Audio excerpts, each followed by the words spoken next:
किसान भाइयों को कृषि विशेषज्ञ राजेश सैनी का नमस्कार। आइए किसान भाइयों, आज हम लेके चलते हैं आपको मलिकपुर गांव में, जो कि तहसील मालपुरा और जिला टोंक में स्थित है। वहां पर एक संस्था में हम आए हुए हैं। उस संस्था का नाम है country side animal breeding farm, जिसकी स्थापना जनवरी 2014 में की गई थी और लगभग ये 4 हेक्टेयर में फैला हुआ है। आज हमारे बीच बने हुए हैं क्षितिज गर्ग साहब और उनके साथ है उनके पार्टनर जय खंडेलवाल जी। आइए हम उनसे जानते हैं। गर्ग साहब, आप थोड़ा सा बताइए आपके प्रोजेक्ट के बारे में। आप इस यहाँ पे आपकी संस्था क्या कार्यक्रम चला रखा है, आपने क्या गतिविधियां कर रही हैं? किसान भाइयों को नमस्कार। 2014 में हमने इस प्रोजेक्ट को स्टार्ट किया और तब हमारा विचार यही था कि हम एक संकलित फार्मिंग करें, जिसके अंदर पशुपालन से लेकर ग्रीन हाउस और साथ में मत्स्य उद्योग को भी बढ़ावा दिया जाए। पिछले 8 महीनों में हमने इस क्षेत्र में काफ़ी प्रगति करी है और आज हम सिरोही नस्ल की बकरियों का प्योर बकरियों का प्रजनन करवा रहे हैं आगे उनको अपने कस्टमर्स को देने के लिए। गर्ग साहब, मैं यहाँ जानना चाहूंगा, ये बकरियां जो मेरे को दिख रहे हैं, कुछ बकरे दिखाई दे रहे हैं, स्पेशल टाइप के बकरे, ये कौन सी नस्ल है? ये सिरोही नस्ल के बकरे हैं जो हम ईद के लिए तैयार कर रहे हैं। अच्छा अच्छा अच्छा। आप जिस गांव में रह रहे हैं उसके आसपास के जो कम्युनिटी के, जो समुदाय के लोगों के लिए भी कुछ कार्य कर रही है आपकी संस्था? देखिए, हमारे काम शुरू करने के बाद एक सबसे बड़ा जो हमने इनिशिएटिव लिया है वो एक तो लोकल गांव के लोगों को रोजगार प्रोवाइड करने का है। दूसरा, हम हमारे पास चूंकि प्योर ब्रीड बकरे हैं, हम अपने आसपास के गांवों के लोगों को बताते हैं कि भाई अगर आपको अपनी बकरियों के प्रजनन के लिए अच्छी नस्ल के बकरे चाहिए तो आप हमारे पास आ सकते हैं और हम आपको वो बकरे जो हैं वो रिटर्नेबल बेसिस पे प्रोवाइड कर सकते हैं। आपने कहा रिटर्नेबल बेसिस, मतलब आपने एक बार बकरा दिया और उसके बदले में वापस बकरा लेते हैं, ये क्या आपका काम करने का तरीका क्या है? थोड़ा सा स्पष्ट कीजिए थोड़ा। इसमें ऐसा है सर कि एक प्योर ब्रीड के नस्ल के बकरे को तैयार करने में काफ़ी खर्चा आता है और इसलिए जो लोकल हमारे किसान भाई हैं वो खरीद नहीं सकते हैं। लेकिन चूंकि जानवर हमारे पास है और हमें पता है कि उसकी हमारे अलावा भी किसी को जरूरत हो सकती है, तो हम उसको उसी बकरे को रिटर्नेबल बेसिस पे प्रोवाइड करते हैं। अच्छा, मैं साथ में ये जानना चाहूंगा कि साहब, ये जो आपने ब्रीड यहाँ पे लाई है, बकरे की जो नस्ल लाई है, ये कहाँ से लाई है? ये सर हमारे राजस्थान की नस्ल है और इसको हम बहुत सेलेक्टिवली इसको छांट के लाते हैं अजमेर वगैरह से, डीडवाना वगैरह से, डेगाना से, परबतसर के एरिया से। तो वहाँ पर काफ़ी पशुपालक हैं जो छोटे छोटे स्तर पर कर रहे हैं। उनसे हम इस बार जो है हम सोर्स करते हैं अपने बकरियाँ। सर, मैं आपसे गर्ग साहब ये जानना चाहूंगा कि ये बकरी पालन का जो परियोजना है, तो ये काफ़ी प्रॉफिटेबल है क्या? देखिए, ये एक मुनाफा है क्या इसमें काफ़ी? जी बिल्कुल बिल्कुल, ये एक नो लॉस बिजनेस है। अगर किसान भाई इसको थोड़ा सा भी अपना समय निकालकर इसको थोड़ा समय देके करते हैं तो ये एक अच्छा जरिया है कृषि के अलावा दूसरी इनकम पैदा करने का। और ये सिर्फ हम ही नहीं कर रहे हैं, छोटे छोटे गांवों में कई कृषक भी ये कार्य ऑलरेडी कर रहे हैं। तो मैं नहीं मानता कि इस काम के अंदर किसी तरह का लॉस है, इसमें मुनाफा है, लेकिन उसमें थोड़ा वक्त लगता है, आपको थोड़ी तैयारी करनी पड़ती है और उसके अकॉर्डिंगली धीरे धीरे आपका मार्केट डेवलप होता है। एक बकरी से आप कितने बच्चे प्राप्त कर सकते हैं साल भर में, अगर चक्कर देखें तो? जी, सिरोही बकरी जो है हर जो है 1 साल के अंदर या 13 महीने की साइकिल होती है, जिसके अंदर वो 2 बार बच्चे दे सकती है। बच्चे 2 से लेके 4 तक हो सकते हैं। हम आपके फार्म पे देख रहे हैं कि एक आपने शिकारी कुत्ता भी रख रखा है, ये कौन सी नस्ल का है सर? ये डॉबरमेंस हैं जो हमने एक पेयर रखा है। इसका भी प्रजनन से लेकर सिक्योरिटी तक का हमारा ऑब्जेक्टिव है। हम चाहते हैं कि ये ब्रीड जो है हम डेवलप करें यहाँ पे और इसको आगे शहरों में जिन्हें भी जरूरत है उनको दें। ये थे हमारे बीच में क्षितिज गर्ग साहब। अब हमारे बीच में बने हुए हैं जय खंडेलवाल जी। खंडेलवाल जी, मैं आपके फार्म पे आया और मैंने देखा कि आपके यहाँ पे काफ़ी नवाचार है। आपने सोलर प्रोजेक्ट लगा रखा है, आपके यहाँ पे ग्रीन हाउस लगा हुआ है, आपके यहाँ मैंने फार्म पॉन्ड देखा। तो आप थोड़ा सा अपने प्रोजेक्ट्स के बारे में थोड़ा हमें जानकारी दें। किस तरीके से आगे बढ़ रहे हैं आप? नमस्कार किसान भाइयों।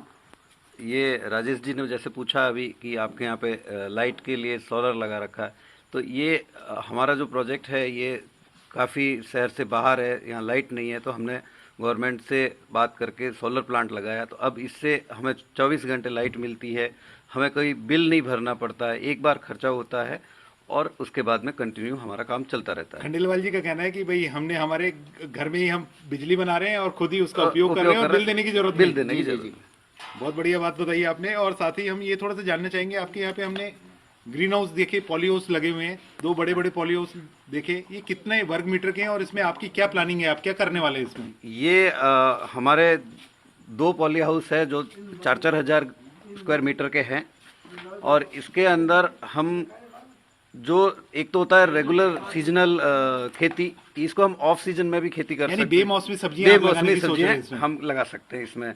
जैसे सर्दियों के अंदर आप खीरा देंगे, जैसे आप गर्मियों के अंदर खीरा दे सकते हैं, टमाटर दे सकते हैं, उस टाइप की खेती करते हैं इसमें। बेमौसम खेती करके अच्छा मुनाफा कमा सकते हैं। मैंने साथ ही आज जब मैं आपके फार्म पे आया तो झमाझम बारिश हो रही थी, बहुत अच्छी बारिश हो रही थी, और मैंने आपके पॉन्ड को, आपके जो फार्म पॉन्ड है, फार्म तालाब है, खेत तलई है, वो देखी और झमाझम वो पानी से भरी हुई है।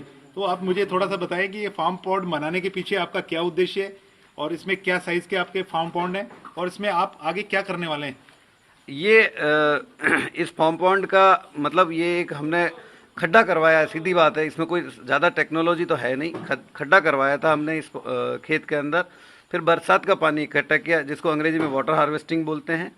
उस पानी से पहला काम तो हम करेंगे, हमारे ग्रीन हाउस की जो सिंचाई होगी वो मीठे बारिश बरसात के पानी से। यानी बरसात का पानी एक तरह का अमृत है, उसका आप इस्तेमाल करेंगे? बिल्कुल। दूसरा, जब ये पानी में कीड़े पड़ते हैं, कुछ कचरा होता है, तो इसकी सफाई के लिए हम इसमें फिश पॉन्ड की तरह यूज कर लेंगे। मछली पालन भी आप करने वाले? बिल्कुल बिल्कुल। इस क्षेत्र में मैंने अक्सर यहाँ आते वक्त देखा, कहीं मछली पालन नहीं देखा, लेकिन यहाँ पे आपने एक अच्छा इनिशिएटिव लिया है कि मछली पालन की भी आपकी प्लानिंग है।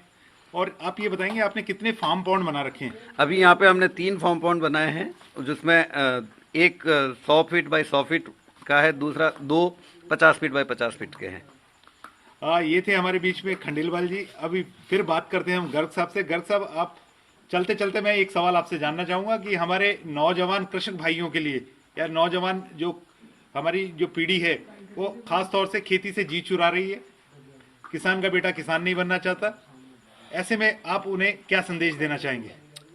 देखिए, मैंने खुद ने 20 साल कॉर्पोरेट वर्ल्ड में काम किया है और मैं एक अच्छे एजुकेशन बैकग्राउंड से आया हूँ। लेकिन मेरा हमेशा से मानना रहा है कि जो हमारे पुरातन तरीके हैं बिजनेस के, वो आज भी उतने ही कारगर हैं, चाहे वो कृषि हो और चाहे वो कृषि से एसोसिएटेड कोई और भी बिजनेस हो, पशुपालन वगैरह। इसके अंदर जितने भी आने वाले टाइम के अंदर लोग नई टेक्नोलॉजी का इस्तेमाल करके और इन बिजनेसेस से जुड़ेंगे, उतना ही ज़्यादा उन्हें फ़ायदा होगा, क्योंकि एग्रीकल्चर और पशुपालन दोनों के अंदर मुनाफे की लिमिट्स जो लोग काम करते हैं सिर्फ वही डिसाइड कर सकते हैं। तो मैं चाहूँगा कि जितने भी हमारे युवा वर्ग के लोग हैं वो कृषि को अपने करियर का एक करियर पाथ की तरह चुने और उसके अंदर जितनी ज़्यादा टेक्नोलॉजी का इन्वॉल्वमेंट वो कर सकते हैं उतना करें, ताकि आगे के रास्ते आसान हो और हमारे देश को कम से कम बाहर से चीज़ें मंगाने की ज़रूरत ना पड़े। ये थे गर्ग साहब के विचार। गर्ग साहब का कहना है कि खेती है वो फायदे का सौदा है। अगर आपने खेती करने के अगर तरीके बदले, अगर आप नवाचार करते हैं तो निश्चित तौर पे आप खेती को एक मुनाफे का सौदा बना सकते हैं।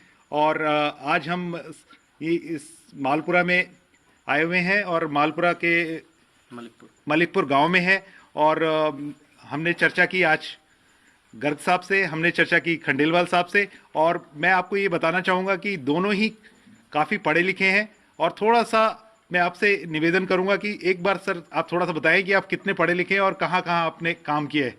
मुझे जो बात हुई थी शुरुआती दौर में, हमें जानकारी मिली कि आप कई देशों का दौरा भी कर चुके हैं और उसके बाद आपने खेती करने का फैसला किया और इस क्षेत्र को चुना। और आपने ये भी बताया कि मैं इस क्षेत्र के विकास के लिए काफ़ी हम कटिबद्ध हैं। थोड़ा सा आप अपने एजुकेशन के बारे में बताइए दोनों सब। मैं जो है BA आर्ट्स ग्रेजुएट हूँ। मैंने सन 1989 के अंदर राजस्थान यूनिवर्सिटी से ग्रेजुएशन किया और उसके बाद मैंने 20 साल कॉर्पोरेट वर्ल्ड में काम किया, जिसमें पिछले 15 साल से मैं टेलीकॉम से जुड़ा हुआ था। मैंने वोडाफोन के अंदर 10 साल काम किया है और मैं वहाँ पे एंटरप्राइज हेड था। इसके अलावा मैंने बैंकिंग में काम किया है इसके, और प्रोडक्ट सेल्स के अंदर मैंने बहुत काम किया। तो कुल मिला के 20-22 साल मैंने कॉर्पोरेट वर्ल्ड में नौकरी की है।